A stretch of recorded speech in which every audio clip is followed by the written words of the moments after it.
In physical therapy, we might not think about sex and gender every day because we're dealing with hips and knees, hips and knees, hips and knees. But we need to understand that it's important to look at the whole person and step back and know that their sex and their gender make up part of their cultural identity. And we need to understand those basic aspects and the differences between sex and gender. Sex makes up your biology. What you were born with at birth, your physical traits make up your sex. And there are typically only two types of sexes. You either have male or female. And your gender makes up more of your identity and your behavioral patterns. So while there are only two sexes, there are multiple types of genders and how you see yourself and how you behave accordingly.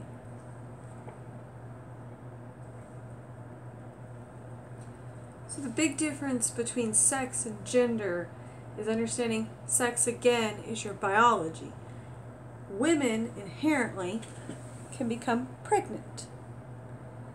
And men have the ability to create sperm, and it can't go back and forth. Men can't become pregnant, and women can't produce sperm. We also need to understand that in therapy, men atrophy quicker. Women have more natural flexibility, typically. According to statistics, women have higher incidences of fibromyalgia, MS, and frozen shoulders, while if a male comes into the clinic for pelvic floor therapy, he might obviously have to have his treatment performed differently than a woman would for pelvic floor therapy. So, understanding sex can be easy enough. We understand the biological differences between a man and a woman. But whenever it comes down to gender, things can become more complicated. Easy enough if you have a female patient who is cisgender, or her gender is the same as her sex, she identifies as a female and her sex is a female, she might worry about her plan of care involving too much strengthening exercises, and she would hypertrophy in her arms, and she doesn't want that because she wants to remain feminine and in her cultural identity as a female. While on the other hand, if you have a transgender male who now has developed back pain and can no longer lean forward to shave his legs, we need to understand those differences in gender and be able to accommodate both of those patients based on both their sex and, more importantly, their gender and how they feel about their therapy session. With that, we get the challenge of empathy. We have to become empathetic towards those patients and understand that our goal is to help them meet their goals. And if we're not doing that, then we're not doing our jobs effectively. An actual really positive impact of therapy is how little we have to deal with the differences in sex. We don't do medications, we don't have to monitor things like that or hormonal changes as much as a regular MD would. So when it comes to meeting patient goals, there's really no reason we can't facilitate every goal that a patient might have, either based on sex or gender. If you have a transgender patient come in who is trying to get breast implants in the future, and so maybe their goal is thoracic strengthening to take on the new weight, there's no reason why we can't accommodate that with full understanding and full empathy that that's this patient's goal, and we're here to help and facilitate that goal moving forward. Kind of takes out those complexities, takes out those challenges, as long as we have that mutual understanding with our patients. So we need to avoid negative stigma and negative emotions towards this subject. And that's a big part on our patients too. They need to come into therapy understanding the differences between their own sex and their own gender, because not everyone is cisgender anymore, and it kind of creates those complexities.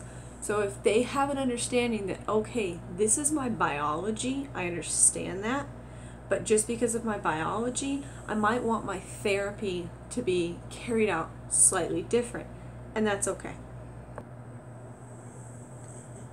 If your transgender male patient doesn't understand that fibromyalgia is more common in women and it has a very strong psychosocial factor with it, and he just goes years and years being undiagnosed as just a man with pain, so we'll give him vigorous exercises for strengthening and we'll give him mild analgesics. Now, if he can address the fact that his biology might be different and might be more inherently female, then his therapy could be carried out accordingly, and he would see better results with reduced fibromyalgia symptoms, but hopefully still be able to hang on to his identity as a man. And we understand, and he understands, that you have to address both. Education, education, education. Continuing education is going to be the key to this. There's constantly continuing information coming up about the differences in gender and new advances in gender, both information and education wise and socially. We're changing socially all the time concerning gender. And so as our clinicians, we need to understand that that's part of our culture. And so being competent towards our patients with this makes us culturally competent, and that's part of our everyday job. So understanding the differences between sex, gender, gaining that empathy for our patients, gaining that understanding. We need to be confident, and we need to be caring and actually talk to people about this without any kind of negative judgment towards them. If the patient understands the difference between their sex and their gender, or lack thereof, then they're going to be able to voice their concerns and their preferences when talking about their therapy sessions. And we need to become educated, so when they voice those concerns and those preferences, we're able to reciprocate in a intelligent way and give them feedback on how we can accommodate those things. Everything runs smoother, the patient meets their goals, we meet our goals, and the therapy standard of care is set much higher because we became more culturally competent.